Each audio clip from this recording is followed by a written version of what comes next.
Le codex reposait là, silencieux, comme une promesse de néant au cœur de la section interdite de la bibliothèque. C. était un livre qui n'aurait jamais dû parler. Dans le silence glacial de l'hiver 2008, l'abbaye de Notre-Dame-des-Roches semblait retenir son souffle, ses murs de pierre suintant une histoire trop lourde pour être portée. Frère Antoine, jeune novice de 22 ans, sentait le froid pénétrer à ses os, moins à cause du courant d'air qui serpentait entre les étagères, qu'à cause de la solitude oppressante du lieu. Sa tâche était simple, presque pénitentielle: nettoyer et répertorier les ouvrages que personne n'avait touchés depuis des décennies.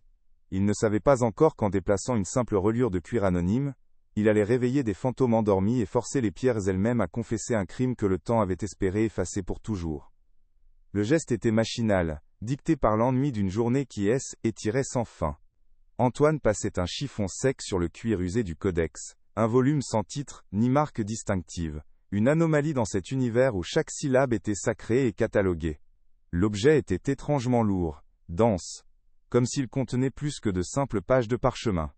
La foi d'Antoine était une chose simple, un refuge trouvé après une vie qu'il jugeait sans but. Mais ici, dans cette pénombre chargée de l'odeur de la cire froide et du papier ancien, il sentait un malaise grandir.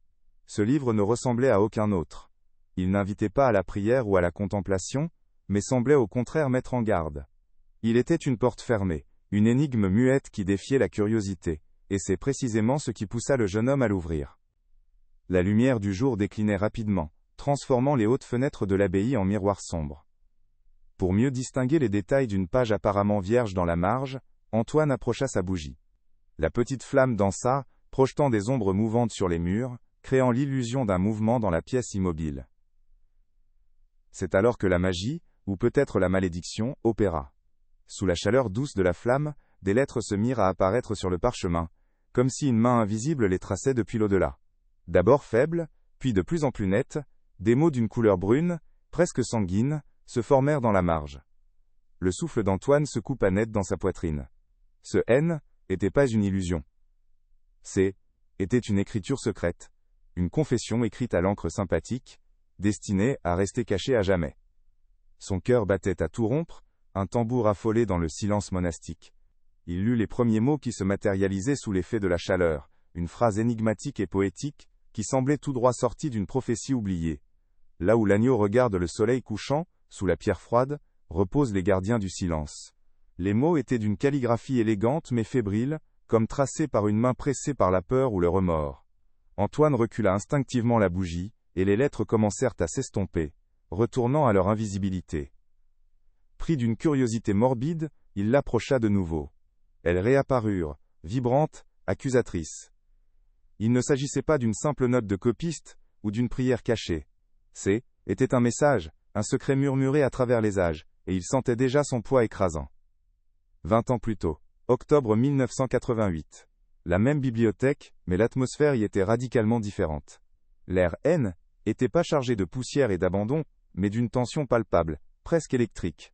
Frère Mathieu, le gardien respecté de la section interdite, un homme dont le savoir égalait presque la sainteté, tenait ce même codex entre ses mains.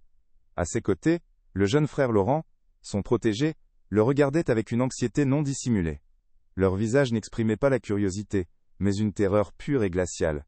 Ils n'avaient pas eu besoin de la chaleur d'une bougie pour révéler le secret. Ils savaient déjà ce que le livre contenait, et cette connaissance était un poison qui avait déjà commencé à corrompre leur paix et à sceller leur destin. Ils venaient de découvrir une vérité capable de faire s'effondrer les fondations même de leur foi. Le silence entre les deux hommes était plus lourd que n'importe quelle parole. Frère Mathieu, d'une main qui tremblait à peine, referma doucement le codex. Le son du cuir se refermant sur le parchemin résonna comme une sentence. Laurent, le visage blême, cherchait dans les yeux de son aîné une réponse, une échappatoire, mais il n'y trouva qu'une résignation empreinte d'une profonde tristesse. Ils avaient mis au jour un mensonge séculaire, une fraude pieuse, sur laquelle l'abbaye avait bâti sa renommée et son pouvoir. Le codex N n'était pas qu'une simple confession d'un crime passé. Il était la preuve vivante que la relique la plus sacrée de Notre-Dame-des-Roches, celle qui attirait des pèlerins de tout le royaume, était une imposture. Révéler cette vérité anéantirait tout. La terre les rendrait complices. Leur décision fut prise sans qu'un seul mot ne soit échangé. Ils étaient les gardiens d'une histoire qui ne devait jamais être racontée. Avec une précision presque rituelle, frère Mathieu se dirigea vers le recoin le plus sombre et le plus oublié de la bibliothèque. Il glissa le codex silencieux derrière une rangée de manuscrits sans importance, le condamnant à la poussière et à l'oubli, espérant que personne ne le retrouverait jamais. Quelques jours plus tard, la version officielle de leur disparition fut annoncée. Les deux moines, en proie à une soudaine crise de foi, avaient abandonné l'habit et quitté l'abbaye sans laisser de traces. L'affaire fut rapidement classée, le chapitre clos. Mais le livre, lui, attendait patiemment son heure dans l'obscurité, gardien d'une vérité bien plus sanglante. Retour en 2008. Frère Antoine se tenait seul, la bougie vacillant dans sa main, sa lumière fragile luttant contre les ténèbres envahissantes de la bibliothèque. Les mots qu'il avait lus semblaient désormais gravés au fer rouge dans son esprit. Le froid qu'il ressentait, était plus celui de l'hiver, mais celui qui émane d'une tombe profanée. Le silence de l'abbaye était plus synonyme de paix, mais de dissimulation. Il tenait entre ses mains non pas un simple livre, mais le testament de deux hommes disparus, la clé d'un mystère que tous croyaient enterré. La question était plus de savoir ce que signifiaient ces mots, mais de comprendre le prix qu'avait coûté leur silence. Antoine réalisait avec effroi qu'il venait de poser le pied dans un cimetière dont il ignorait l'existence. Il referma le codex d'un geste lent, presque respectueux. Le contact du vieux cuir contre sa peau était glacial, comme le contact d'un mort. Son regard balaya la vaste salle, s'attardant sur les statues de saints, dont les yeux de pierre semblaient le fixer avec une intensité nouvelle. Chaque recoin sombre, chaque pile de livres semblait désormais cacher une présence, un témoin muet du drame qui, était joué ici. Il, était plus le jeune novice chargé d'une corvée insignifiante. Il était devenu, malgré lui, l'héritier d'un secret mortel. L'histoire, scellée par la peur 20 ans plus tôt, venait de s'infiltrer dans son présent, et il sentait qu'elle ne le lâcherait plus. Le silence avait été brisé, et une question terrifiante commençait à prendre forme dans son esprit, était-il le prochain gardien, ou la prochaine victime? La bougie glissa de ses doigts tremblants et éteignit en heurtant le sol en pierre. L'obscurité l'enveloppa instantanément, totale et glaciale. Le silence, auparavant paisible, devint assourdissant, rempli par les battements frénétiques de son propre cœur. Les mots dansaient encore derrière ses paupières closes, gravés au fer rouge dans sa mémoire. Là où l'agneau regarde le soleil couchant, sous la pierre froide, reposent les gardiens du silence. Chaque syllabe était une pelletée de terre sur un cercueil.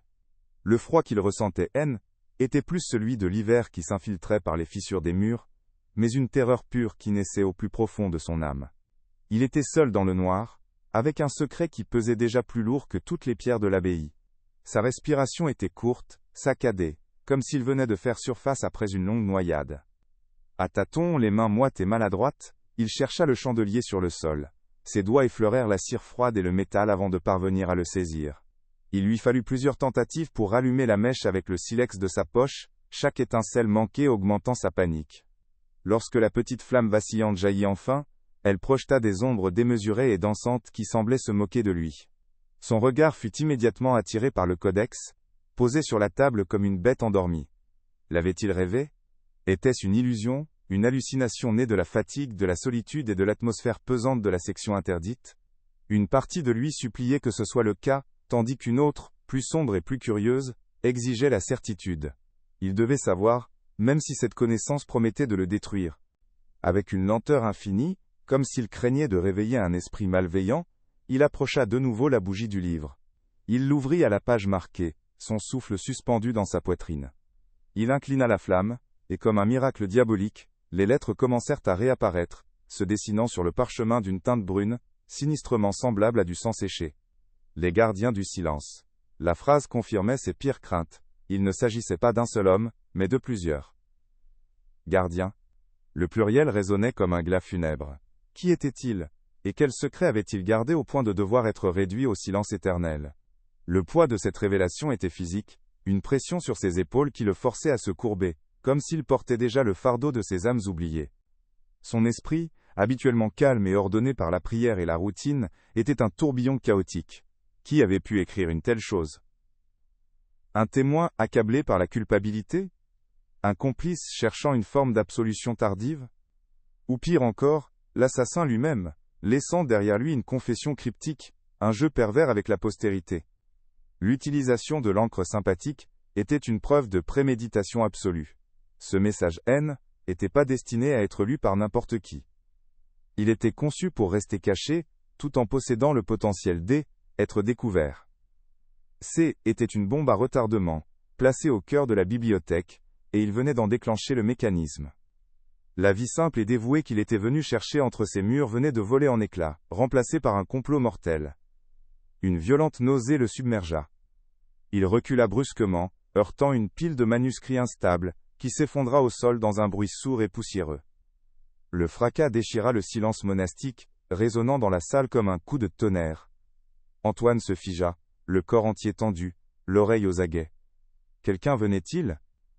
Avait-on entendu? La paranoïa, un poison glacial, commença à s'infiltrer dans ses veines. Chaque ombre dansante devenait une silhouette menaçante, chaque courant d'air un murmure hostile. Ilung était plus un simple novice, effectuant une corvée. Il était devenu le détenteur d'un secret qui pouvait lui coûter la vie, un secret que quelqu'un, quelque part entre ces murs, avait tué pour préserver. Il se sentait observé, jugé par les milliers d'yeux silencieux des livres qui l'entouraient. Immédiatement son esprit fit le lien avec l'histoire qui flottait comme un fantôme dans les couloirs de l'abbaye. La disparition, 20 ans plus tôt, de frère Mathieu et de son protégé, frère Laurent. La version officielle, celle que l'on racontait aux nouveaux venus, parlait d'une crise de foi soudaine, d'une fuite nocturne vers le monde séculier. Une explication simple, nette, sans question. Mais les mots du codex peignaient une réalité infiniment plus sombre. Les gardiens du silence, reposant sous la pierre froide. La coïncidence était trop brutale, trop parfaite pour être le fruit du hasard. L'histoire qu'on lui avait servie, que tout le monde avait acceptée, elle n'était qu'un mensonge. Un mensonge commode destiné à enterrer une vérité bien plus dérangeante que deux départs inexpliqués. Ce fut comme si le sol se dérobait sous ses pieds. Sa foi, ce pilier sur lequel il avait reconstruit toute son existence après une jeunesse chaotique, se fissurait de toutes parts. Il avait cherché refuge en Dieu et dans cette communauté pour trouver la vérité, la paix et un sens à sa vie. Il découvrait à la place le meurtre, la dissimulation et la corruption au cœur même de son sanctuaire. Les hommes qu'il vénérait comme des guides spirituels, l'institution qu'il vouait, étaient jurés de servir, tout pouvait reposer sur des ossements et des mensonges. Un conflit insurmontable naquit en lui, son vœu d'obéissance à ses supérieurs contre le devoir moral absolu de donner une voix aux morts, et d'exposer la vérité, aussi destructrice soit-elle. Il comprit instantanément qu'il ne pourrait jamais remettre ce livre à sa place, et oublier ce qu'il avait lu. Était impossible. Les mots étaient désormais une partie de lui, une blessure ouverte dans son âme. Les ignorer ferait de lui un complice de ce silence meurtrier. Mais que pouvait-il faire? Il était qu'un novice, le dernier maillon de la chaîne hiérarchique. Qui le croirait s'il se présentait avec une histoire aussi folle, accusant l'abbaye d'un double homicide? On le prendrait pour un fou, un hérétique cherchant à semer le chaos. Il risquait l'expulsion, l'ostracisme, la ruine de tout ce qu'il avait cherché à construire. La peur lui nouait les entrailles, mais la pensée de laisser ses gardiens sans sépulture et sans justice était encore plus insupportable. La promesse implicite de ce qui allait suivre se dessina clairement dans son esprit terrifié. Cette découverte n'était pas la fin d'un mystère, mais le commencement d'une quête périlleuse. Il ne s'agissait plus seulement de résoudre un crime vieux de 20 ans. Il s'agissait de plonger dans les ténèbres d'une institution sacrée, de confronter un système conçu pour protéger ses secrets à tout prix. Était une épreuve de foi, non pas envers Dieu, mais envers sa propre conscience. La narration promettait une descente aux enfers, où chaque pas vers la vérité, l'eau, éloignerait de la sécurité, et le rapprocherait d'un danger mortel. Antoine sentit, avec une certitude glaciale, qu'il venait de franchir une porte sans retour. Sa vie de moine était terminée, celle d'enquêteur venait de commencer. Ses gestes, auparavant paniqués, devinrent lents et réfléchis. Il referma le codex avec un soin presque révérencieux, comme s'il scellait un pacte. Il ne pouvait pas le laisser là, à la vue de tous. Surtout pas à la vue de celui qui, peut-être, avait veillé pendant 2 décennies à ce qu'il reste illisible. Ses yeux balayèrent la section interdite, non plus avec peur, mais avec un nouveau sens stratégique. Il cherchait une cachette, un endroit que lui seul connaîtrait, un sanctuaire pour ce testament maudit. Un sentiment étrange de possession s'empara de lui. Ce secret était désormais le sien. Il en était le nouveau gardien. Mais contrairement à ses prédécesseurs, il ne garderait pas le silence. Il forcerait les pierres de cette abbaye à crier la vérité qu'elles avaient si longtemps étouffée. Alors qu'il dissimulait le lourd volume derrière une rangée de traités de théologie oubliés, une pensée effroyable lui traversa l'esprit. L'encre invisible N était pas seulement une méthode pour cacher un message. C était aussi un test. Une confession écrite, pour ne pas être lue, sauf par quelqu'un d'assez curieux, d'assez obstiné pour la chercher. Était-ce un appel à l'aide désespéré, une bouteille jetée à la mer du temps? Ou bien un piège? Et si l'auteur de ces lignes était encore en vie, quelque part dans ces murs, observant, attendant de voir qui serait le prochain à tomber dans sa toile? La promesse était désormais gravée dans la pierre. Une partie des échecs mortels allait commencer, et Antoine venait, sans le savoir, de jouer le premier coup sur elle, échiquier. Avant que le silence ne se brise, la vie de frère Antoine était une mélodie simple et prévisible, composée de prières matinales et de travail humble. À 22 ans, il avait trouvé refuge à l'abbaye de Notre-Dame-des-Roches, fuyant un monde extérieur qu'il jugeait chaotique et vide de sens. Une crise personnelle, une jeunesse marquée par l'incertitude, l'avait poussé vers ces murs anciens, en quête non pas de Dieu, mais d'un ordre, d'une structure capable de contenir le désarroi de son âme. Il était l'incarnation de l'idéalisme, un jeune homme dévoué et méticuleux, qui voyait dans la discipline monastique la promesse d'une paix intérieure. Pour lui, l'abbaye N n'était pas une prison, mais un sanctuaire, un lieu où chaque pierre, chaque rituel, semblait murmurer une vérité éternelle. Il croyait en la pureté de sa mission et en la sagesse de ses aînés, une foi aveugle qui allait bientôt être mise à la plus rude des épreuves. L'abbaye de Notre-Dame-des-Roches elle-même était un personnage à part entière, un colosse de pierre endormi au creux d'une vallée isolée. Autrefois, elle avait été un phare de la chrétienté, un centre de pèlerinage réputé pour sa relique sacrée, et sa bibliothèque légendaire, qui attirait érudits et fidèles de tout le royaume. Mais en cet hiver 2008, N était plus que l'ombre de sa gloire passée. Les vastes couloirs, conçus pour des centaines de moines, ne résonnaient plus que des pas d'une petite vingtaine, des âmes. Les difficultés économiques avaient laissé des traces visibles, des toitures en attente de réparation, des tapisseries défraîchies, et un froid persistant que les feux de cheminée peinaient à chasser.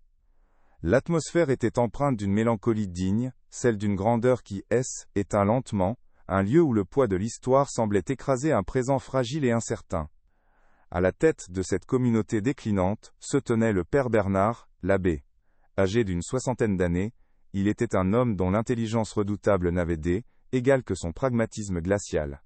Son visage, souvent impassible, ne laissait rien transparaître de la charge qu'il portait. Il dirigeait l'abbaye avec une autorité calme, mais absolue, naviguant entre les contraintes financières et les exigences spirituelles, avec une habileté de stratège. Pour les jeunes novices comme Antoine, il était une figure distante, presque intimidante, un protecteur de l'institution avant d'être un père spirituel. Il n'était pas un homme mauvais, mais il croyait fermement que la survie de l'héritage séculaire de Notre-Dame-des-Roches justifiait des sacrifices, que certaines vérités étaient trop destructrices pour être exposées au grand jour. Il portait le fardeau d'un secret qu'il n'avait pas créé, mais qu'il avait juré de préserver. Au sein de l'abbaye, l'histoire des 2 moines disparus en octobre 1988 était devenue une sorte de légende, un conte édifiant murmuré aux nouveaux arrivants. Frère Mathieu, le brillant gardien de la section interdite, et son jeune protégé, frère Laurent, étaient volatilisés une nuit sans laisser de traces. La version officielle, établie par l'abbé de l'Aile, époque et maintenue par père Bernard, était simple et tragique. Une crise de foi foudroyante, une faiblesse de l'Aile, âmes les ayant poussés à renoncer à leurs vœux et à retourner au monde séculier. L'affaire avait été rapidement classée, un chapitre douloureux mais clos. Cette explication, jamais remise en question, servait de mise en garde contre les dangers du doute et de l'orgueil intellectuel. Était un mensonge confortable, une cicatrice que la communauté avait appris à ne plus regarder, ignorant qu'elle recouvrait une blessure bien plus profonde et purulente. Seul frère Anselme semblait encore porter le souvenir vivant de cette époque. Bibliothécaire auxiliaire, voûté par l'aile, âge et le poids d'un remords qu'il n'osait formuler, il était le dernier témoin direct de la présence de Mathieu et Laurent.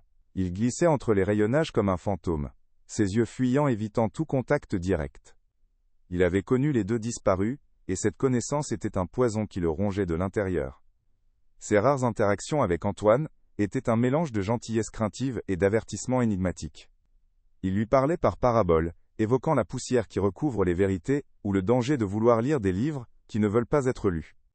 Il était un oracle terrifié, un homme piégé entre son vœu de silence et le besoin désespéré de voir la vérité éclater, incarnant la peur qui avait scellé le secret 20 ans durant.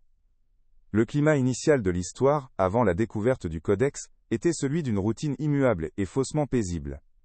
Les journées écoulées au rythme des cloches, scandées par les 7 offices, du lever avant l'aube au compli du soir. Le silence était la règle, un silence profond, seulement rompu par les chants grégoriens qui, élevaient sous les voûtes de la chapelle, le grattement des plumes dans le scriptorium, ou le bruit des outils dans les jardins. Était un monde clos, autosuffisant, où chaque moine avait sa place et sa tâche, aussi humble soit-elle. Cette monotonie était voulue, conçue pour apaiser l'esprit, et le tourner vers Dieu. Pourtant, sous cette surface sereine, une tension subtile était palpable, un non-dit qui flottait dans l'air froid des couloirs, comme si les murs eux-mêmes retenaient leur souffle, en attendant que quelque chose vienne briser l'hall, équilibre précaire. À quelques kilomètres de là, dans le village voisin, un autre monde existait, régi par des lois bien différentes. Était le domaine de l'inspecteur Dubois de la gendarmerie nationale. À l'approche de la retraite, Dubois était un homme désabusé, dont le cynisme était qu'une fine carapace protégeant une intégrité obstinée. Il avait passé sa carrière à démêler les complexités de la nature humaine, et nourrissait une méfiance instinctive envers les institutions opaques, comme l'Église, qui se croyaient au-dessus des lois des hommes. Pour lui, l'abbaye perchée sur sa colline était une énigme, une forteresse de silence où les drames se réglaient en interne, loin du regard de la justice séculière. Il ne se doutait pas encore que son dernier cas, celui qu'il attendait pour partir avec le sentiment du devoir accompli, allait l'obliger à franchir ses portes, et à affronter un pouvoir bien plus ancien que celui de la République. Tout était donc en place pour que le drame se noue. L'hiver 2008 était installé, particulièrement rigoureux, isolant encore davantage l'abbaye du reste du monde. C'est dans ce contexte de froid, de déclin et de routine sacrée, que le père Bernard assigna à frère Antoine une tâche jugée ingrate et sans importance. Faire l'inventaire et nettoyer la section interdite de la bibliothèque, une zone délaissée, où s'accumulait la poussière des décennies. Pour Antoine, ce était qu'une corvée de plus, une occasion de servir dans l'humilité. Il ignorait qu'en acceptant cette mission, il s'apprêtait à marcher sur les traces de frère Mathieu. Le climat initial était celui du calme avant la tempête, une tranquillité illusoire sur le point d'être anéanti par la découverte d'un livre qui n'aurait jamais dû parler, et qui allait forcer les vivants à répondre des crimes commis contre les morts. Avant que le silence ne se brise, la vie de frère Antoine était une mélodie simple et prévisible, composée de prières matinales et de travail humble. À 22 ans, il avait trouvé refuge à l'abbaye de Notre-Dame-des-Roches, fuyant un monde extérieur qu'il jugeait chaotique et vide de sens.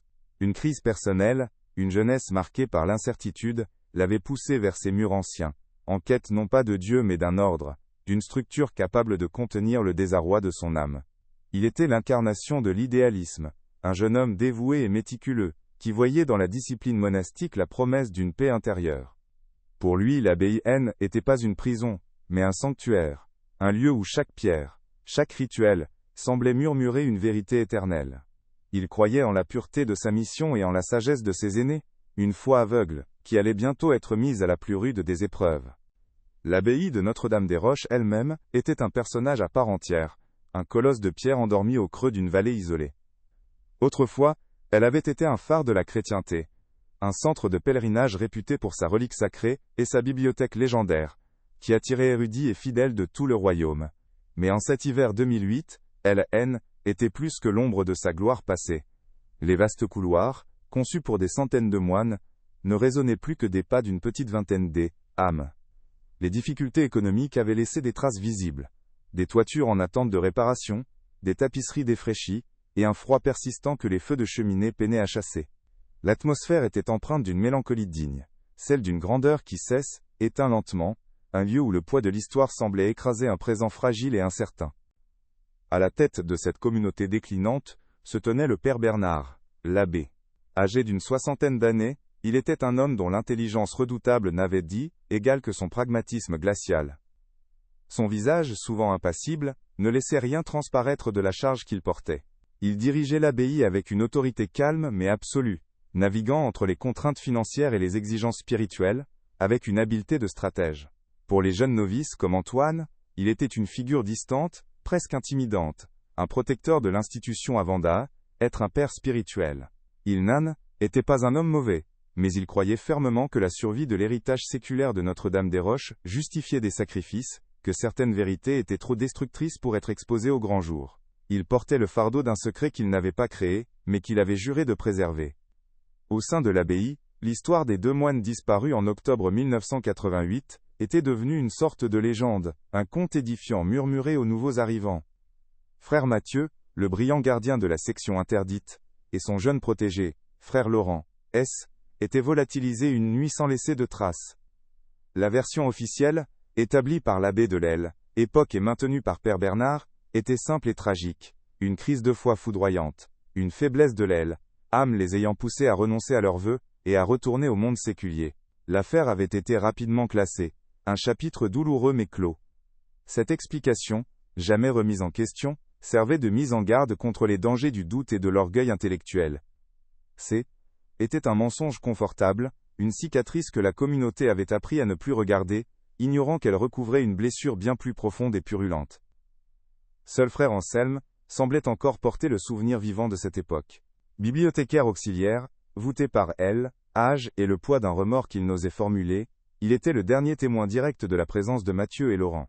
Il glissait entre les rayonnages comme un fantôme, ses yeux fuyants évitant tout contact direct. Il avait connu les deux disparus, et cette connaissance était un poison qui le rongeait de l'intérieur. Ses rares interactions avec Antoine étaient un mélange de gentillesse craintive et d'avertissement énigmatique. Il lui parlait par paraboles, évoquant la poussière qui recouvre les vérités ou le danger de vouloir lire des livres qui ne veulent pas être lus. Il était un oracle terrifié, un homme piégé entre son vœu de silence et le besoin désespéré de voir la vérité éclater, incarnant la peur qui avait scellé le secret 20 ans durant. Le climat initial de l'histoire, avant la découverte du codex, était celui d'une routine immuable et faussement paisible. Les journées écoulées au rythme des cloches, scandées par les 7 offices, du lever avant l'aube au compli du soir. Le silence était la règle, un silence profond, seulement rompu par les chants grégoriens qui s'élevaient sous les voûtes de la chapelle, le grattement des plumes dans le scriptorium, ou le bruit des outils dans les jardins. Était un monde clos, autosuffisant, où chaque moine avait sa place et sa tâche, aussi humble soit-elle. Cette monotonie était voulue, conçue pour apaiser l'esprit, et le tourner vers Dieu. Pourtant, sous cette surface sereine, une tension subtile était palpable, un non-dit qui flottait dans l'air froid des couloirs, comme si les murs eux-mêmes retenaient leur souffle, en attendant que quelque chose vienne briser l'aile. Équilibre précaire.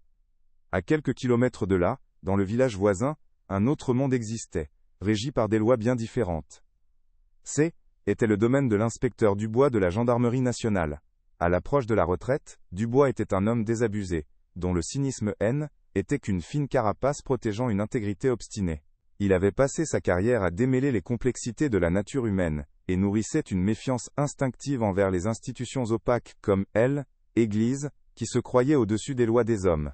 Pour lui, l'abbaye perchée sur sa colline était une énigme, une forteresse de silence, où les drames se réglaient en interne, loin du regard de la justice séculière.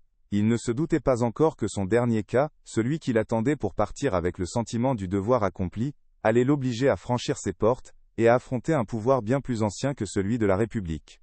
Tout était donc en place pour que le drame se noue.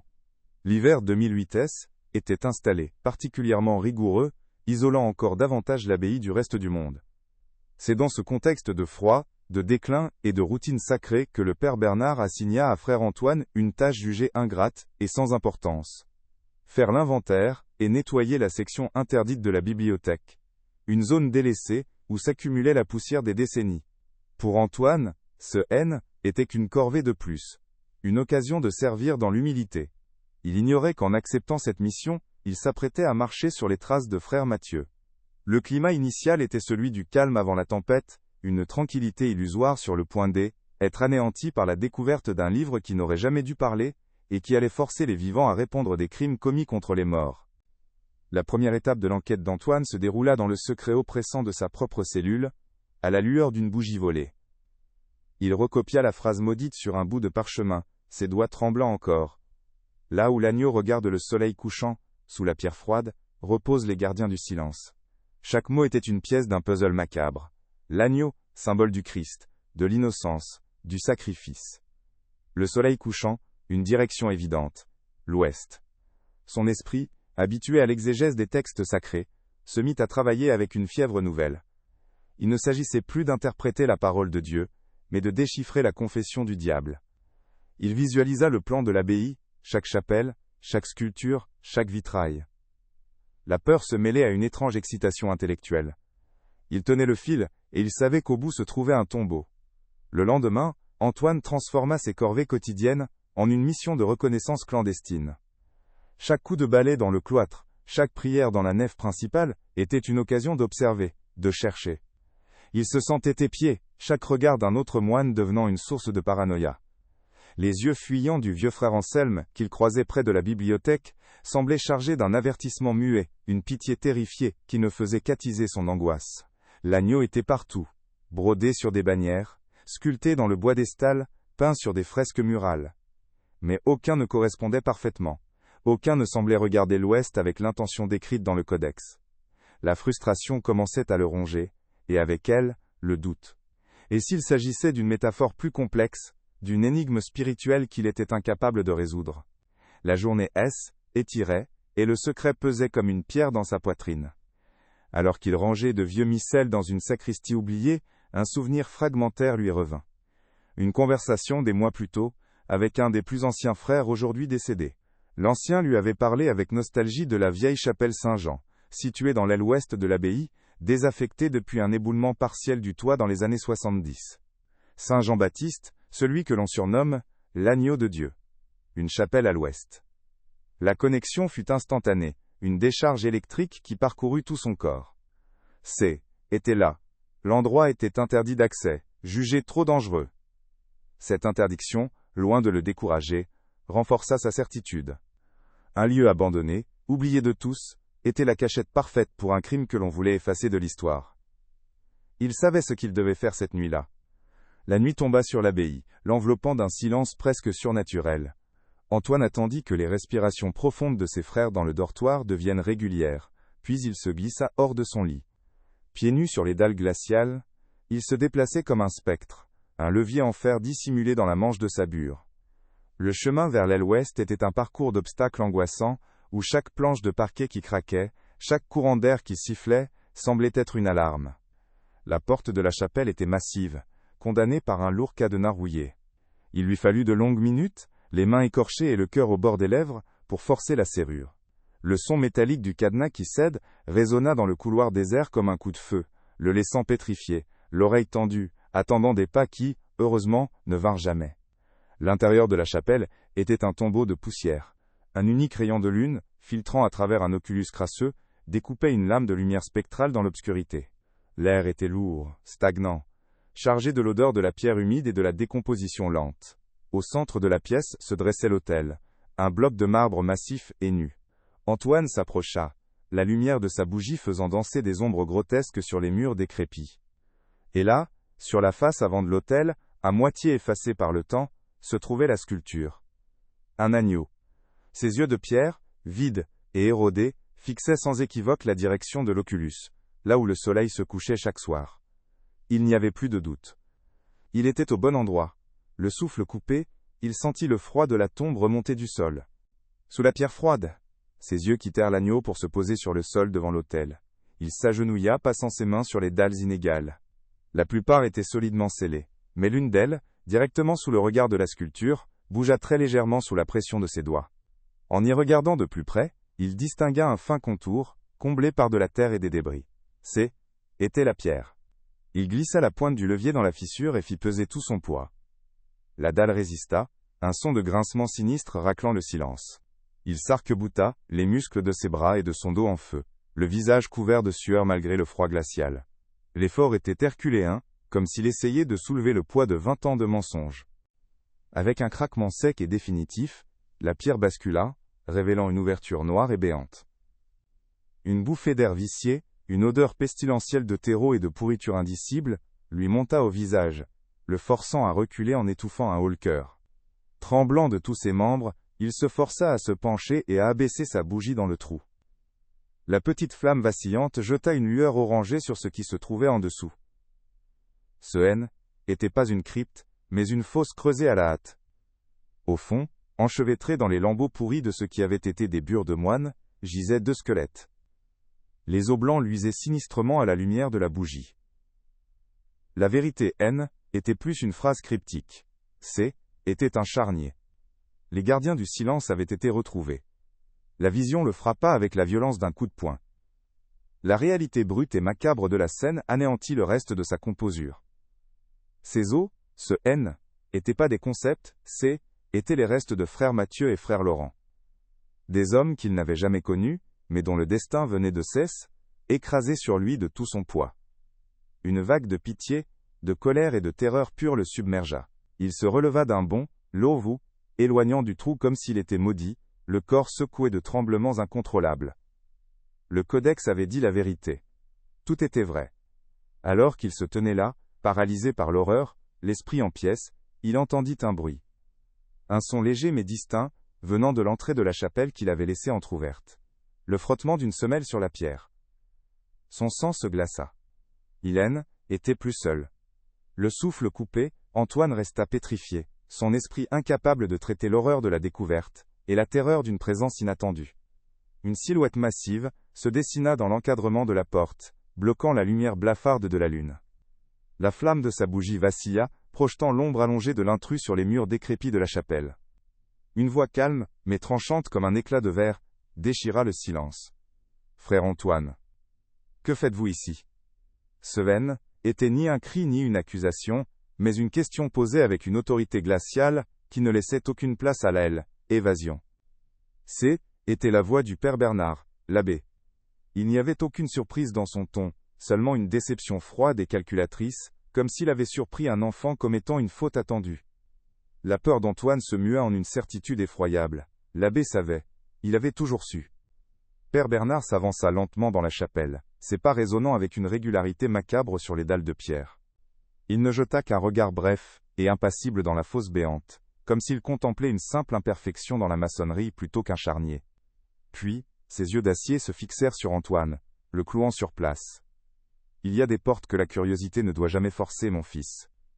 Certaines connaissances sont un fardeau trop lourd pour une seule âme.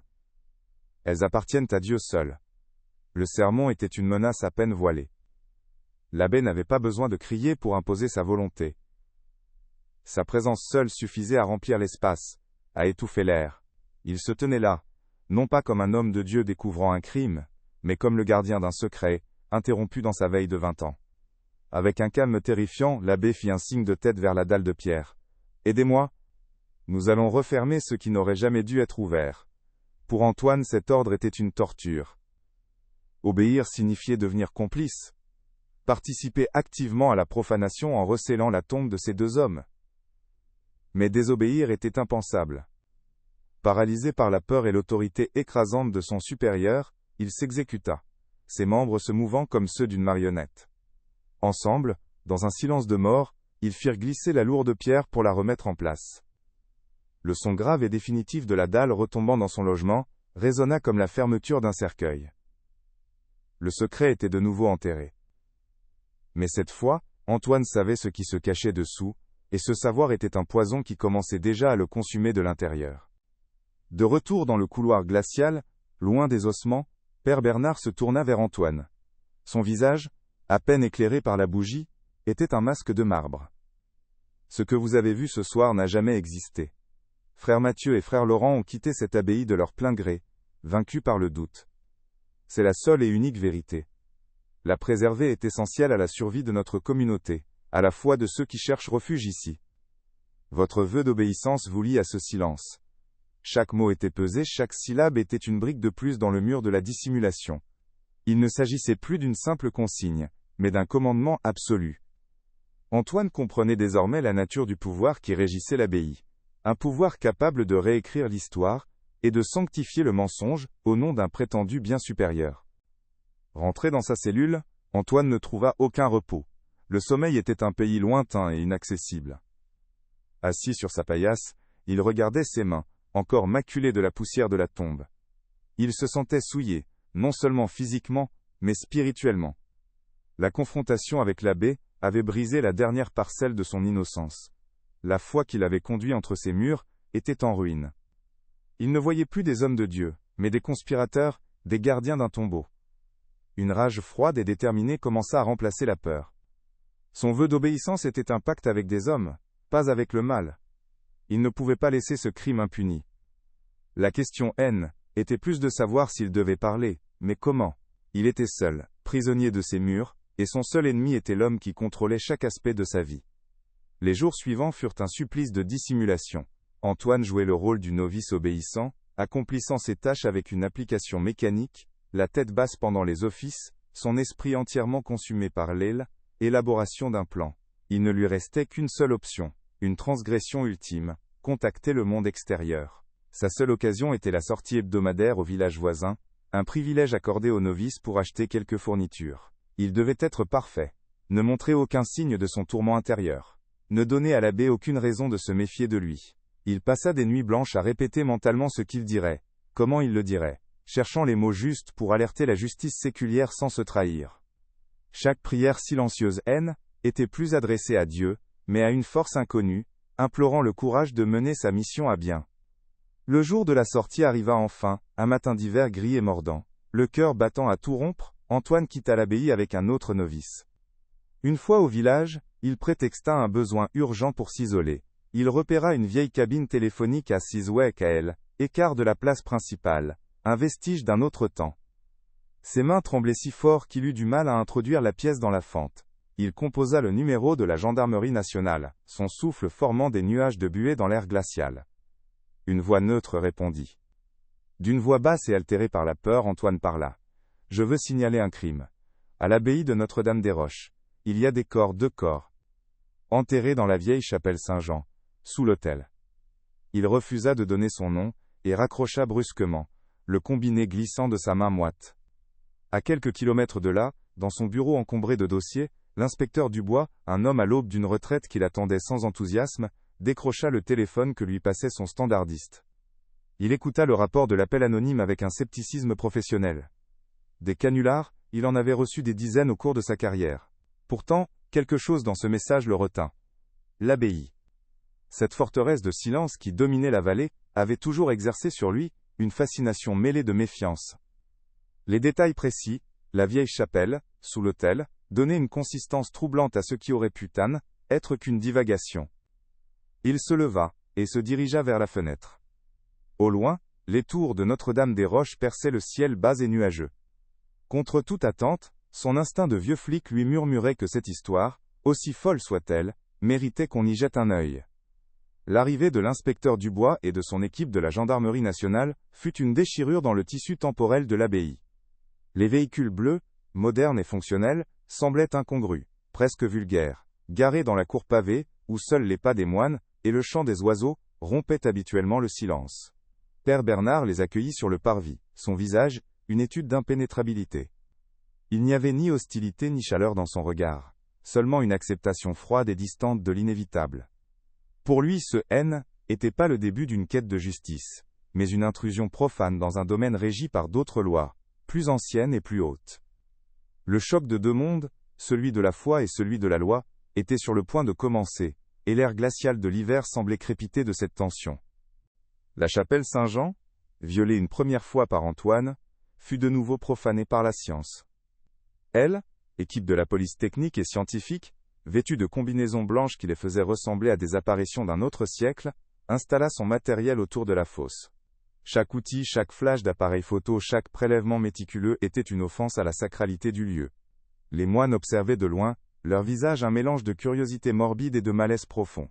Le processus était lent, clinique, dépouillant le mystère de sa poésie macabre pour le réduire à des faits bruts. Les techniciens exhumaient les os, avec une délicatesse de chirurgien, chaque fragment étant catalogué, photographié et scellé. Le silence de la chapelle était plus celui de l'oubli, mais celui, assourdissant, d'une vérité sur le point d'être exhumée. Quelques jours plus tard, le rapport du médecin légiste tomba sur le bureau de l'inspecteur Dubois, comme une sentence irrévocable. Les conclusions étaient formelles et glaçantes. Les analyses dentaires, comparées au dossier de l'abbaye, confirmaient sans l'ombre d'un doute l'identité des 2 squelettes, frère Mathieu et frère Laurent. La datation au carbone 14 situait leur mort à la fin des années 1980, corroborant la date de leur disparition. Mais le détail le plus crucial résidait dans la cause du décès. Les 2 crânes présentaient de multiples fractures, des lésions caractéristiques d'un traumatisme contondant infligé, avec une violence extrême. Il ne s'agissait plus d'une disparition mystérieuse. L'affaire, vieille de 20 ans, venait d'être requalifiée en double homicide. Le fantôme d'un meurtre hantait désormais officiellement les couloirs de Notre-Dame-des-Roches. Le premier interrogatoire officiel entre Dubois et Père Bernard se déroula dans le bureau de l'abbé. Ce fut un duel feutré, un affrontement entre la logique séculière et la rhétorique ecclésiastique. Dubois, direct et factuel, présenta les conclusions du rapport légal. L'abbé écouta sans ciller, ses mains jointes sur le bois massif de son bureau. Il exprima une profonde tristesse, une douleur feinte mais parfaitement jouée, avant de déployer sa stratégie de défense. Il parla du temps qui efface l'épreuve, de la mémoire qui érode, de l'impossibilité de savoir ce qui avait pu se passer.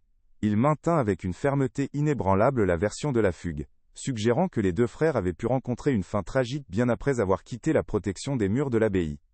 Chaque réponse était une porte qui se fermait, un mur de silence poli, mais infranchissable. L'inspecteur, frustré mais non découragé, interrogea ensuite les autres membres de la communauté. La plupart des moines, trop jeunes ou trop effrayés, ne purent lui offrir que la version officielle qu'on leur avait servie pendant des années. Cependant, sa conversation avec frère Anselme fut différente. Le vieil homme tremblait, ses yeux fuyant constamment ceux de Dubois. Il ne répondit à aucune question directe, se réfugiant derrière des paraboles et des citations bibliques. Il parla de vérités qui rendent aveugles, et de livres qui portent en eux la mort de celui qui les lit. Il ne donna aucun nom, aucun fait concret, mais ses paroles énigmatiques et sa peur palpable étaient un témoignage en soi. Il confirmait à Dubois qu'il y avait bien un secret terrible au cœur de l'abbaye, un secret que même la mort n'avait pas réussi à enterrer complètement. Pendant que l'enquête officielle piétinait contre le mur du silence, Antoine menait sa propre quête clandestine. Il était désormais un paria silencieux, observé à chaque instant par l'abbé. Il comprenait que le codex était sa seule arme, la seule voie des morts. La découverte des corps était que la résolution de la première énigme. Le véritable mystère, le mobile d'une telle barbarie, restait enfermé dans les pages du livre. Pourquoi tuer deux hommes de Dieu? Quel secret valait plus que deux vies humaines, et la damnation d'une âme? Consumé par cette question, il retourna au codex à la faveur de la nuit, la bougie à la main, déterminé à forcer le livre à lui livrer son dernier et plus terrible secret. Le comment était résolu, le pourquoi était devenu une obsession vitale. Avec une patience infinie, il passa la flamme sur d'autres pages du codex, cherchant d'autres marques, d'autres confessions cachées. Son intuition fut récompensée. Sur une page qui semblait vierge, près d'un chapitre traitant de l'histoire des reliques, une nouvelle écriture invisible se révéla. Le texte qui apparut était plus long, plus détaillé, et son contenu était d'une nature si explosive, qu'Antoine sentit le sol se dérober sous ses pieds. L'auteur y expliquait que frère Mathieu, dans ses recherches, avait découvert un document irréfutable, un manuscrit hérétique oublié, qui prouvait que la relique la plus sacrée de l'abbaye, le fragment de la vraie croix qui avait attiré des pèlerins et des richesses pendant des siècles, était une fraude. Un faux, fabriqué au Moyen-Âge pour asseoir le pouvoir et la renommée de Notre-Dame-des-Roches. La révélation frappa Antoine avec la force d'un blasphème. Le crime était pas passionnel, était pas le fruit de la folie. Était un acte froid, calculé, un acte de préservation institutionnelle. Mathieu et Laurent n'avaient pas été tués pour ce qu'ils savaient, mais pour ce que cette connaissance menaçait. L'héritage, la réputation, et les fondations même de l'abbaye. La conspiration prenait une ampleur vertigineuse. Le meurtre était que la partie émergée d'un iceberg de mensonges séculaires. Antoine réalisa avec une terreur nouvelle que son ennemi était pas un simple assassin mais un système entier, une lignée de gardiens du secret prêts à tout pour protéger la fraude originelle. Le danger qu'il courait venait de changer radicalement de nature. Il menaçait désormais les piliers d'un temple bâti sur du sable. Père Bernard, sentant les étaux de l'enquête se resserrer, ne resta pas inactif. Il utilisa la seule arme dont il disposait, l'influence de l'Église. Un appel fut passé à tel évêché du diocèse. La conversation fut brève, discrète, mais ses conséquences furent immédiates. Le pouvoir temporel de l'Église, bien que diminué, restait une force avec laquelle il fallait compter. Des pressions furent exercées dans les hautes sphères de la politique locale et de la hiérarchie de la gendarmerie. L'affaire de l'abbaye de Notre-Dame-des-Roches, initialement traitée comme un fait divers macabre, fut soudainement requalifiée de dossier sensible. L'institution commençait à mobiliser ses défenses, érigeant une forteresse invisible, mais bien réelle autour de l'abbaye pour étouffer le scandale avant qu'il éclate au grand jour. La justice des hommes se heurtait à la raison état de Dieu. L'inspecteur Dubois ne tarda pas à ressentir les effets de cette contre-offensive. Il fut convoqué par son supérieur hiérarchique, Un homme politique plus qu'un policier. Le message était clair, bien qu'enrobé de précautions oratoires. On lui conseilla de classer l'affaire. Un crime vieux de 20 ans, pas de témoin. Un suspect probablement décédé. C'est une impasse, Dubois. Ne perdez pas votre temps. C'était un ordre déguisé en conseil amical. Dubois, à quelques mois de la retraite, comprit qu'on lui demandait de fermer les yeux, de devenir complice d'une obstruction à la justice. Son cynisme habituel se mua en une colère froide. Ce dernier cas était devenu personnel. Il ne s'agissait plus seulement de résoudre un meurtre, mais de défendre son intégrité face à un système corrompu qui protégeait les puissants. Les lignes de front étaient désormais clairement dessinées. D'un côté, une institution millénaire, prête à tout pour préserver un mensonge fondateur, mobilisant ses réseaux d'influence pour étouffer la vérité. De l'autre, deux hommes seuls. Dubois, un policier vieillissant et désabusé, combattant sa propre hiérarchie. Et Antoine, un jeune novice emprisonné dans les murs de l'abbaye, détenteur d'une vérité capable de tout anéantir. Il savait maintenant que Père Bernard N. était pas le meurtrier, mais le dernier maillon d'une chaîne de dissimulation, l'héritier d'un crime commis au nom de la foi. Le conflit avait atteint son paroxysme. Ce N. était plus une simple enquête criminelle, mais une bataille spirituelle et morale pour la vérité, contre un pouvoir qui avait depuis longtemps confondu Dieu avec ses propres intérêts. L'ordre de son supérieur résonnait encore dans l'esprit de l'inspecteur Dubois, non pas comme une suggestion, mais comme le claquement sec d'une porte de prison. Classer l'affaire, l'oublier. Pour un homme qui avait passé 30 ans de sa vie à déterrer des vérités que d'autres voulaient laisser enfouies, cette injonction était une insulte personnelle, une tache sur l'honneur de son uniforme. Il ne lui restait que quelques mois avant une retraite qu'il redoutait, et il refusait de la commencer par un acte de lâcheté. Si la hiérarchie voulait lui lier les mains, il agirait en dehors des canaux officiels. L'enquête sur Notre-Dame-des-Roches N. était plus un dossier, C. était devenu sa dernière croisade. Il utiliserait son temps libre, ses anciens contacts, ses propres ressources. La justice, pour lui, n'avait pas d'horaire de bureau, et elle se méfiait des institutions qui se croyaient au-dessus des lois des hommes. Pendant ce temps, entre les murs de l'abbaye, Antoine vivait chaque instant, sous une surveillance invisible mais écrasante. Le regard de Père Bernard, lorsqu'il le croisait, c'était plus celui d'un père spirituel, mais celui d'un geôlier. Chaque frère lui semblait un espion potentiel, chaque silence un jugement. Il comprenait avec une clarté terrifiante qu'il était plus un novice, mais un prisonnier. Sa cellule N était plus un lieu de recueillement, mais une cage.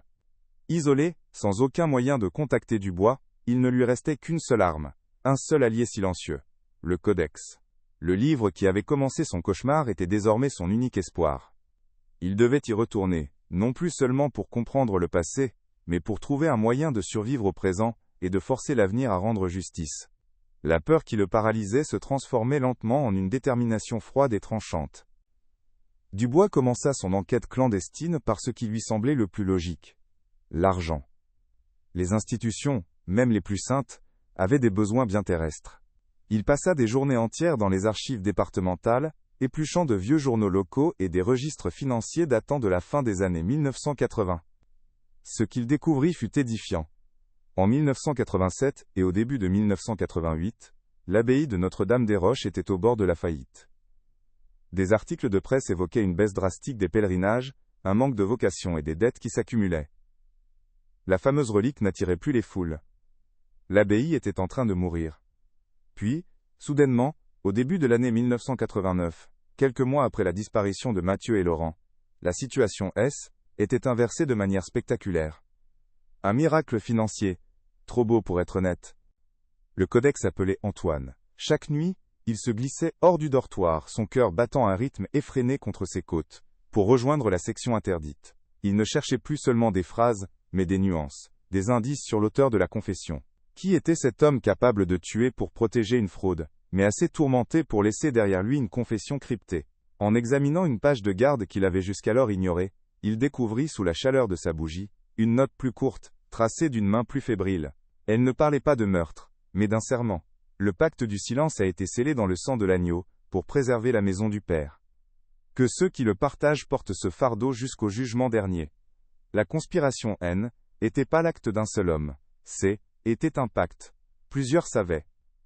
La pièce manquante du puzzle de Dubois arriva sous la forme d'un registre de donations. Après des heures de recherche fastidieuses, il la trouva. Une donation anonyme et colossale, d'un montant de 5 millions de francs, versée à l'abbaye en janvier 1989. Assez pour éponger toutes les dettes et financer des rénovations majeures. L'argent provenait d'un compte bancaire suisse, une manœuvre classique pour dissimuler l'origine des fonds. Mais Dubois avait des amis. Un appel discret à un ancien collègue d'Interpol lui permit de remonter la piste. Le compte appartenait à une fondation catholique traditionnaliste extrêmement puissante et influente, connue pour ses liens étroits avec les plus hautes sphères du diocèse. La corruption n'était pas seulement interne à l'abbaye, elle avait été orchestrée et financée de l'extérieur. Le silence avait été acheté, et le prix était de 5 millions de francs. Le mot pacte obsédait Antoine. Qui d'autre aurait pu être impliqué? Ses soupçons se tournèrent inévitablement vers frère Anselme, le fantôme de la bibliothèque, l'homme dont la peur était si palpable, qu'elle en devenait un aveu. Antoine décida de le confronter, non avec la force, mais avec la compassion. Il trouva le vieil homme en train de trier de vieux parchemins, ses mains tremblantes, faisant tomber plus de poussière qu'elle n'en enlevait. Antoine ne posa aucune question. Il se contenta de poser sur la table un morceau de papier sur lequel il avait recopié la phrase du pacte. Anselme leva les yeux, vit les mots, et son visage se décomposa. Une vie entière de terreur et de culpabilité remonta à la surface, brisant le barrage de son silence. Les larmes commencèrent à couler sur ses joues parcheminées. La confession de frère Anselme fut un torrent brisé de murmures et de sanglots. Il n'était pas un complice, mais un témoin paralysé par la peur. Il raconta la nuit d'octobre 1988. Il avait entendu une dispute violente venant de la section interdite. Il était caché. Il avait vu l'abbé de l'Aile, époque, père Grégoire, un homme d'une piété fanatique et d'une force terrifiante, frapper frère Mathieu avec un lourd chandelier en argent après que ce dernier eut menacé de révéler la vérité sur la fausse relique. Le jeune Laurent, tentant de s'interposer, avait subi le même sort. Anselme, pétrifié, n'avait rien fait. Père Grégoire l'avait trouvé plus tard, tremblant dans l'ombre, et lui avait fait jurer sur Dieu de garder le silence, le liant à jamais à ce secret sanglant. Il était le premier gardien involontaire du pacte. Fort de cette révélation, Antoine se sentit investi d'une force nouvelle. Il n'avait plus peur. Il alla trouver Père Bernard dans son bureau, le codex dissimulé sous sa bure. Il ne vint pas en novice accusateur, mais en confesseur. Il exposa les faits froidement, méthodiquement. La fraude de la relique, le mobile financier que l'abbaye cherchait à cacher, le double meurtre commis par Père Grégoire, la confession d'Anselme. Il regarda l'abbé droit dans les yeux, non pour le juger, mais pour le forcer à affronter la vérité qu'il avait passé des années à protéger.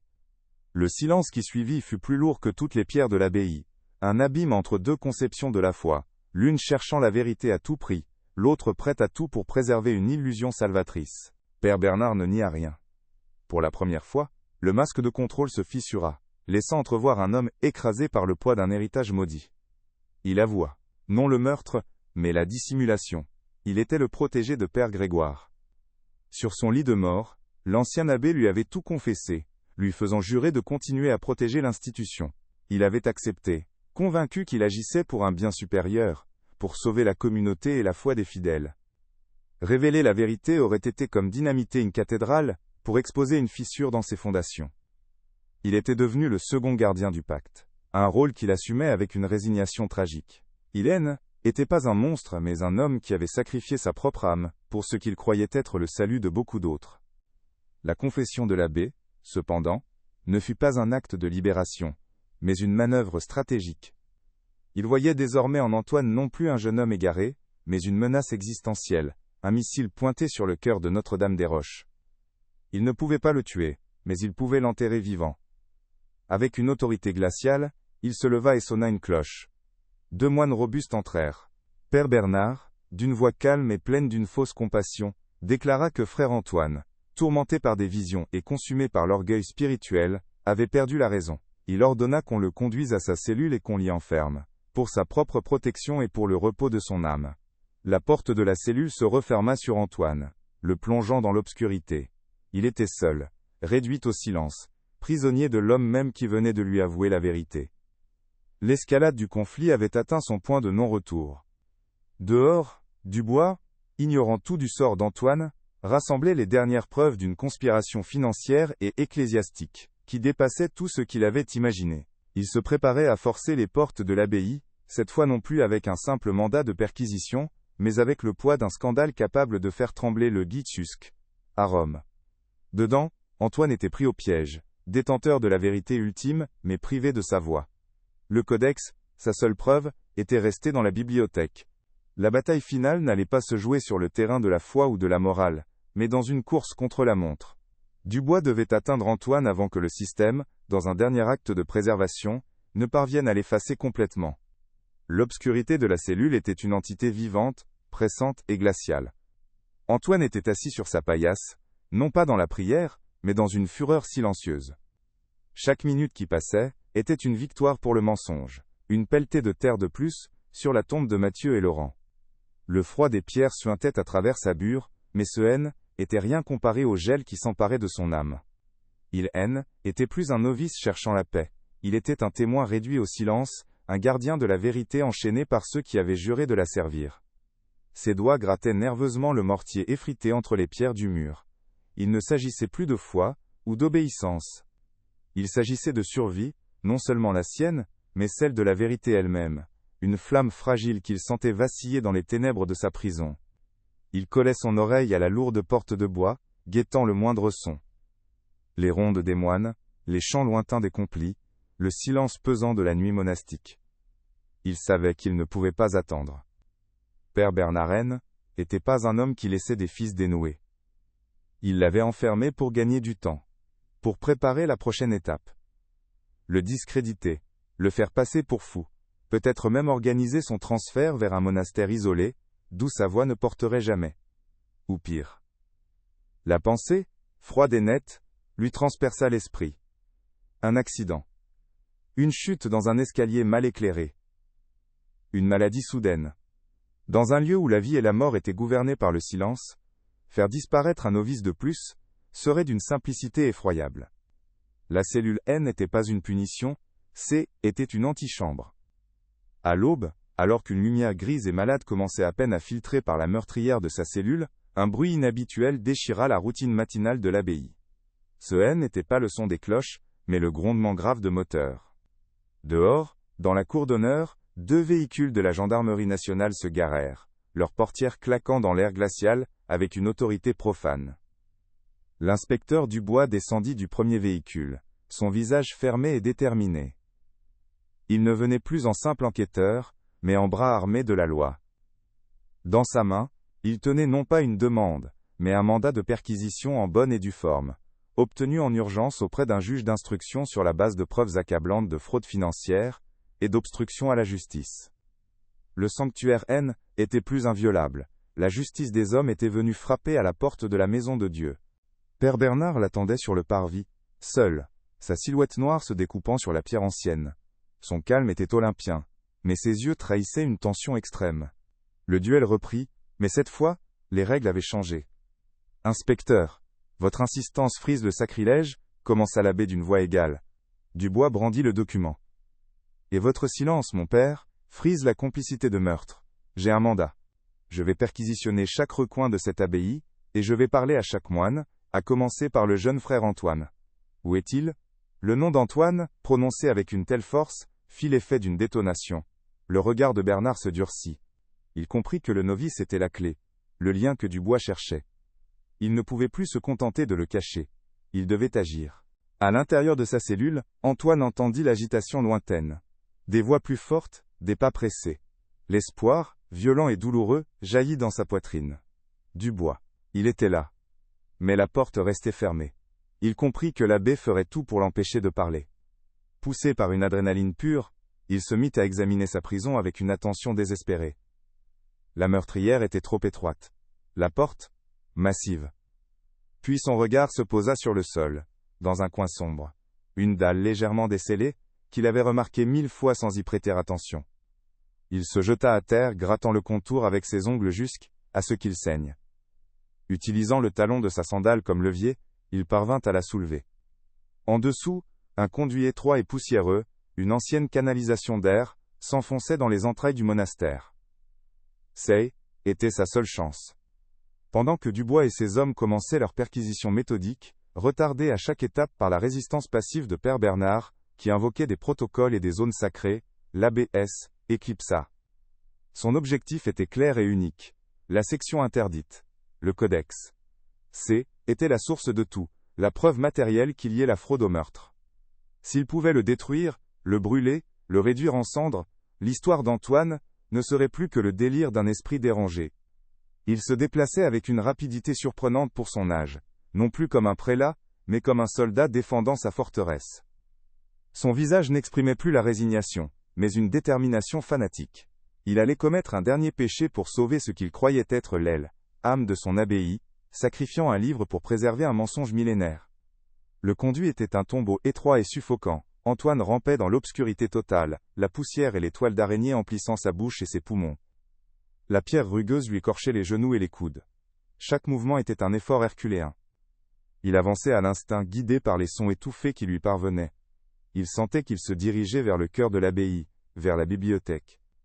Une pensée unique le propulsait en avant, plus forte que la douleur et la peur. Le codex.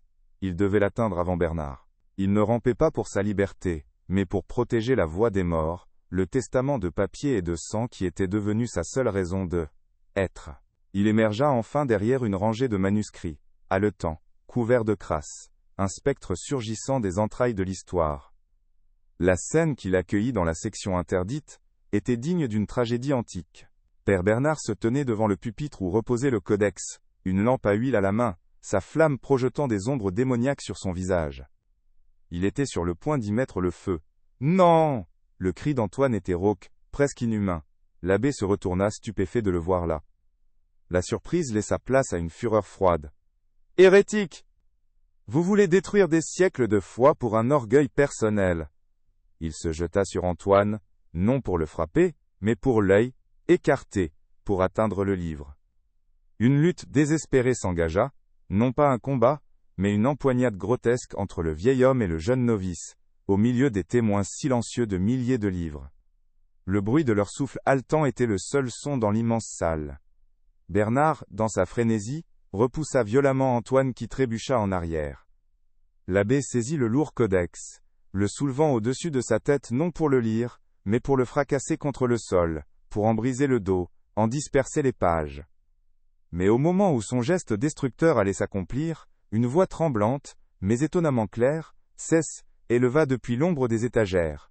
« Assez, Bernard !»« C'est assez. » Frère Anselme sortit de l'obscurité, son visage baigné de larmes. Le vieil homme, qui avait passé 20 ans à fuir son propre souvenir, se tenait là, droit pour la première fois, son corps frêle vibrant d'une force nouvelle, celle de la conscience enfin libérée. Le choc de son intervention figea l'abbé, le bras en suspens, le codex brandi comme une arme impie. La culpabilité, si longtemps contenue, éclata en un flot de paroles incohérentes. « Je l'ai vu. Père Grégoire, le chandelier, le sang sur les parchemins.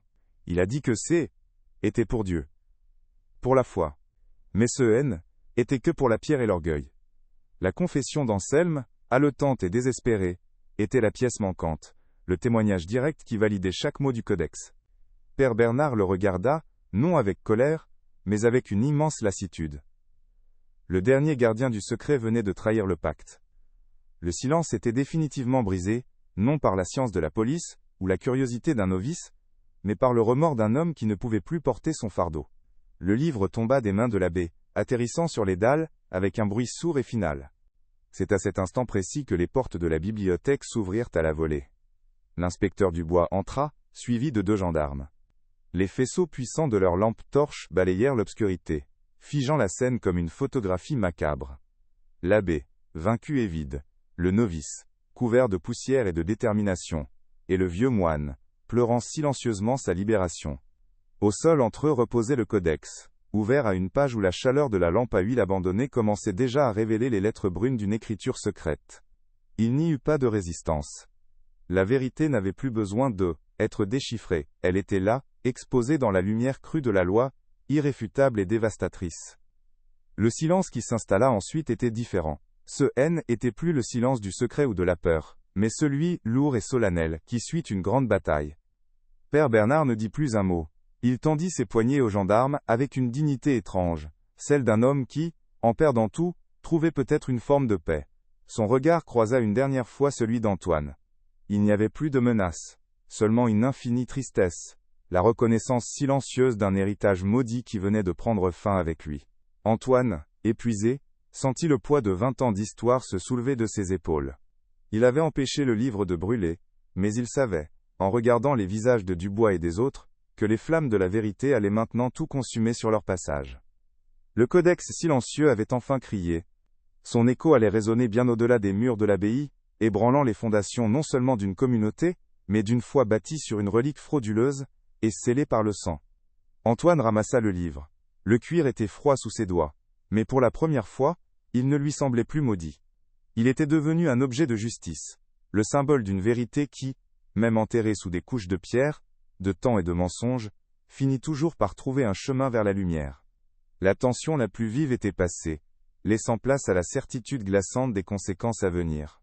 La bataille était gagnée, mais la guerre pour l'eau, âme de Notre-Dame-des-Roches, ne faisait que commencer. L'arrestation du père Bernard se déroula dans un silence de cathédrale, une chorégraphie lente et solennelle, sous les voûtes de la bibliothèque. L'inspecteur Dubois, avec une sobriété empreinte de respect pour le lieu, lui signifia ses droits. L'abbé ne montra aucune résistance, son corps entier semblant s'affaisser sous le poids d'un fardeau qu'il n'avait plus à porter. Le codex, pièce à conviction maîtresse, fut placé sous scellé avec un soin presque religieux par un technicien de la police scientifique. Pour frère Antoine, qui observait la scène à distance, chaque geste était un point final à un chapitre de sa vie. La vérité, si longtemps captive du cuir et du silence, était désormais entre les mains de la justice des hommes. L'abbaye, violée dans son secret le plus intime, semblait retenir son souffle, attendant une sentence qui serait bien plus lourde qu'une simple condamnation pénale.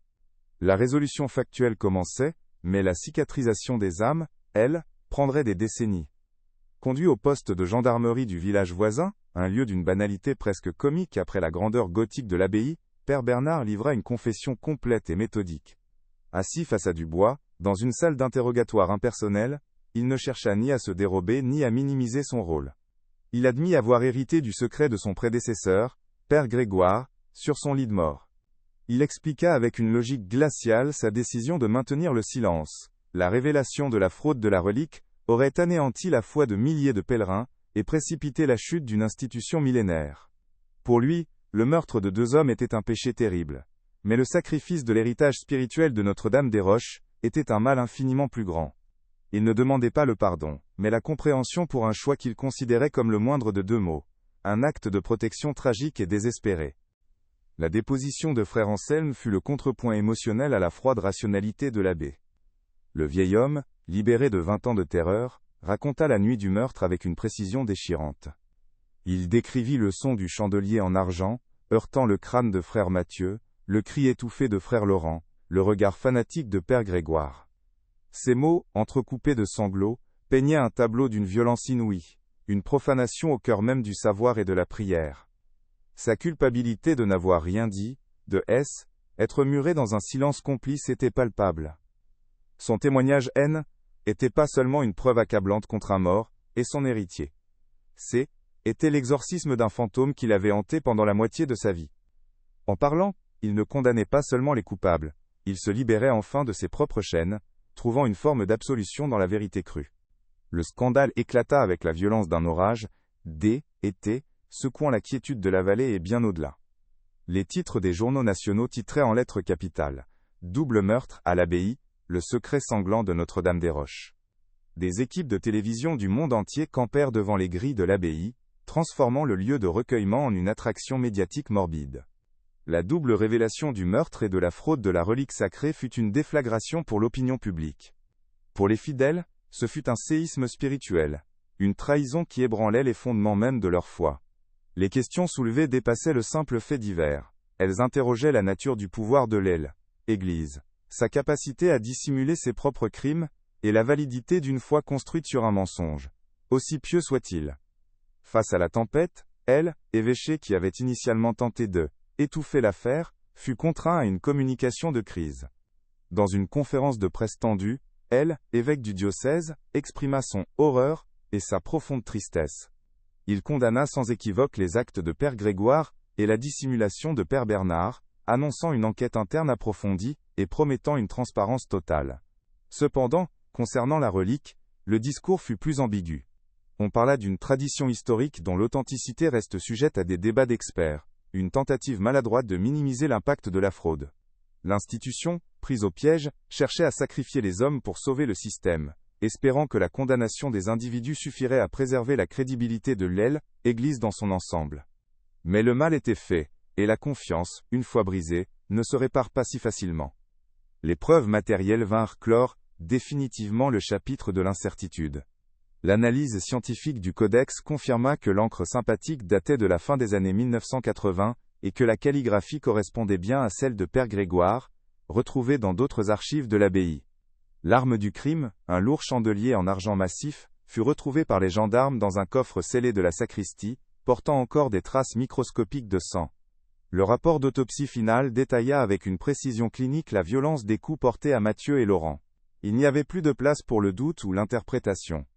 La science avait donné une voix irréfutable aux ossements, et chaque conclusion du rapport était un clou de plus dans le cercueil du mensonge que Notre-Dame-des-Roches avait gardé pendant 2 décennies.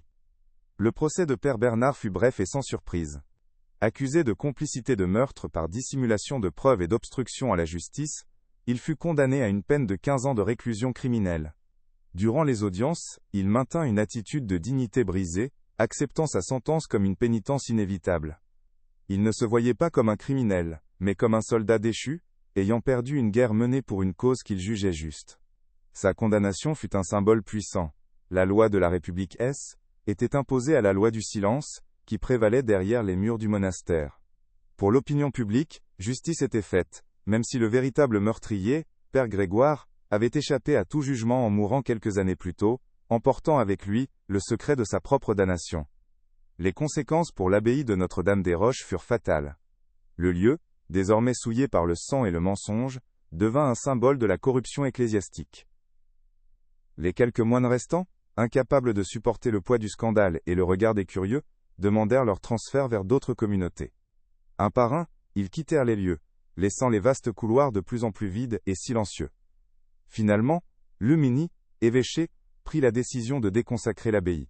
Les portes furent fermées, les objets liturgiques emportés, et le colosse de pierre fut abandonné à la nature et au temps. La maison du Père, que Bernard et Grégoire avaient voulu préserver à tout prix, était morte, tuée non pas par la vérité, mais par le péché commis en son nom. Le silence était revenu, mais ce N était plus un silence de prière, était celui d'un tombeau. Pour frère Antoine, la résolution fut une victoire amère. Il avait été le catalyseur de la vérité, le David qui avait fait tomber Goliath, mais il avait aussi détruit le seul foyer qu'il ait jamais connu. Il ne pouvait plus être moine. Comment aurait-il pu prononcer des vœux d'obéissance à une institution qui avait prouvé être capable du pire pour se protéger? Sa foi en Dieu était intacte, peut-être même renforcée, mais sa foi dans les hommes qui prétendaient parler en son nom était anéantie. Il quitta l'habit sans cérémonie, redevenant simplement Antoine, un jeune homme de 22 ans, avec un passé plus lourd que celui de la plupart des vieillards. Il était libre, mais il était aussi seul, un héros orphelin, à jamais marqué par le secret qu'un livre silencieux lui avait murmuré dans la pénombre d'une bibliothèque. La question de la fausse relique fut finalement tranchée par le Vatican lui-même. Après des mois d'atermoiement, et face à des preuves historiques et scientifiques irréfutables mises au jour par des experts mandatés dans le sillage du scandale, l'Église admit officiellement la fraude. Le fragment de bois, vénéré pendant des siècles comme un morceau de la vraie croix, fut discrètement retiré de la liste des reliques authentiques, et relégué au rang d'objet de dévotion historique. Cette admission, formulée dans un langage diplomatique complexe, fut une humiliation sans précédent, mais aussi un pas nécessaire vers une forme de rédemption. La vérité, même si elle détruisait une légende, permettait de purifier une foi qui ne pouvait plus se permettre de reposer sur des fondations mensongères, aussi anciennes et sacrées fussent-elles. L'inspecteur du bois, quant à lui, put prendre sa retraite avec le sentiment du devoir accompli. L'affaire du Codex silencieux, comme la presse l'avait surnommé, fut le couronnement inattendu de sa carrière. Il avait affronté une institution puissante, résisté aux pressions de sa propre hiérarchie, et mené son enquête jusqu'à son terme avec une intégrité sans faille. Il avait rendu leur nom et leur dignité à 2 hommes oubliés et prouvé que nulle forteresse, aussi sainte soit-elle, homme, était au-dessus de la loi. Dans son pot de départ, il ne parla pas de sa victoire, mais d'Antoine, ce jeune novice, qui lui avait rappelé pourquoi il avait choisi ce métier, pour écouter ce que personne ne voulait entendre. Le cynisme qui l'avait habité pendant des années était dissipé, remplacé par une forme de paix sereine. Quelques mois plus tard, une cérémonie discrète eut lieu dans le petit cimetière du village. Les restes de frère Mathieu et frère Laurent, enfin exhumés de leur tombe impie, furent inhumés dans une sépulture décente, sous des pierres tombales portant leur véritable nom. Antoine était présent, non plus en bure, mais en civil. Il déposa une simple fleur blanche sur chaque tombe. Était la fin de sa quête. Les gardiens du silence N étaient plus des fantômes anonymes sous une dalle de pierre. Ils étaient redevenus des hommes, des victimes, dont le sacrifice pour la vérité était enfin reconnu. Leur histoire était désormais connue, et leur mort, si longtemps inutile et cachée, avait finalement servi à mettre au jour un mal bien plus profond, forçant une institution à se regarder dans le miroir de ses propres péchés. Antoine tourna le dos au cimetière et s'engagea sur la route, ne se retournant pas. Il ne savait pas où il allait, mais il savait qui il était. Il était un homme qui avait appris que la foi la plus forte n'est pas celle qui accepte aveuglément, mais celle qui ose questionner, celle qui cherche la vérité même lorsqu'elle est douloureuse. Le Codex lui avait appris une leçon terrible et magnifique. Le silence peut préserver des institutions, mais seule la vérité peut sauver des âmes. Sa propre âme, bien que meurtrie, était sauvée. Il marchait vers un avenir incertain, emportant avec lui non pas le poids d'un secret, mais la lumière d'une vérité durement acquise, une lumière capable de guider ses pas dans un monde où il devrait désormais trouver sa propre voie, loin des murs et des mensonges. Les murs de l'abbaye de Notre-Dame-des-Roches sont désormais silencieux, mais ce n'est plus le silence oppressant d'un secret, ni le silence sacré de la prière. C'est le silence définitif de l'abandon, le mutisme de la pierre qui n'a plus d'histoire à protéger. Le vent s'engouffre dans les vitraux brisés de la chapelle Saint-Jean, balayant la poussière sur la dalle qui fut autrefois un tombeau. La nature reprend lentement ses droits, les lierres escaladant les contreforts comme pour draper le colosse de pierre dans un linceul de verdure. L'abbaye est devenue un mémorial involontaire, un monument non pas à la foi, mais à la faillite d'une foi qui a préféré le mensonge à la vérité. Elle se dresse comme un avertissement, rappelant que les forteresses les plus imprenables ne sont pas celles qui tombent sous les assauts extérieurs, mais celles qui pourrissent de l'intérieur, rongées par les secrets qu'elles abritent. Loin de cette vallée de fantômes, dans une ville anonyme, un homme nommé Antoine boit un café à la terrasse d'un bistrot. Il n'est plus frère Antoine. Les stigmates de sa vie monastique se sont estompés, mais quelque chose demeure dans son regard, une gravité, une maturité qui détonne avec son jeune âge. Il a trouvé un travail modeste chez un bouquiniste, un refuge ironique parmi les livres qui, eux, ne cachent pas de secrets mortels. Il a appris à vivre dans le bruit du monde, un chaos qu'il avait fui, mais qu'il trouve aujourd'hui étrangement honnête. Sa foi n'est pas morte, elle s'est transformée. Elle n'est plus ancrée dans la pierre d'une institution, mais dans la conviction fragile et tenace que la vérité, aussi destructrice soit-elle, est la seule forme de rédemption possible pour belle âme humaine, qu'elle soit croyante ou non. Le Codex silencieux, lui, a connu une autre destinée. Après avoir servi de preuve principale lors du procès, il n'a pas été relégué dans un entrepôt de pièces à conviction. Considéré comme un artefact historique et criminologique unique, il est désormais conservé à la Bibliothèque nationale de France, dans une section sécurisée. Il est étudié par des historiens, des criminologues et des théologiens, objet de thèses et de colloques. Il est devenu le symbole de la vérité révélée par le feu, un testament qui a non seulement résolu un double meurtre, mais qui a aussi forcé une institution millénaire à confronter ses propres démons. Le livre qui ne devait jamais parler est devenu l'un des plus éloquents de son temps, sa confession invisible désormais exposée au grand jour, une cicatrice indélébile dans la grande histoire des hommes et de leur Dieu. L'onde de choc de l'affaire de Notre-Dame-des-Roches a dépassé les frontières de la France. Le scandale a déclenché ce que certains journalistes ont appelé une crise de la relique, poussant les autorités ecclésiastiques de plusieurs pays à lancer des commissions d'enquête discrètes sur l'authenticité de leurs propres trésors sacrés.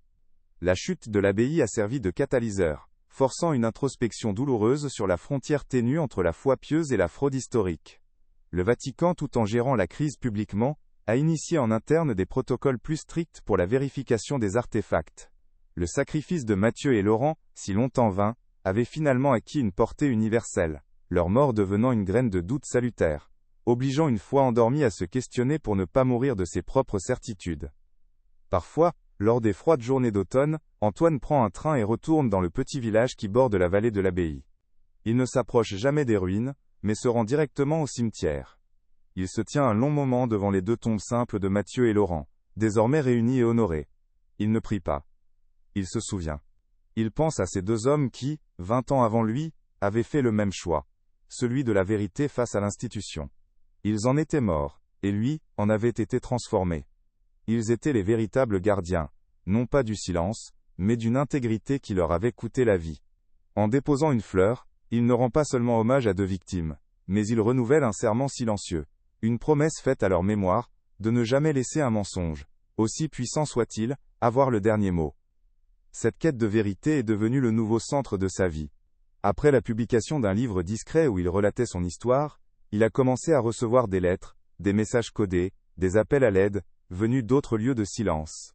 Des histoires de textes hérétiques dissimulés, de disparitions inexpliquées dans d'autres ordres, de secrets financiers, gardés sous le sceau de la confession.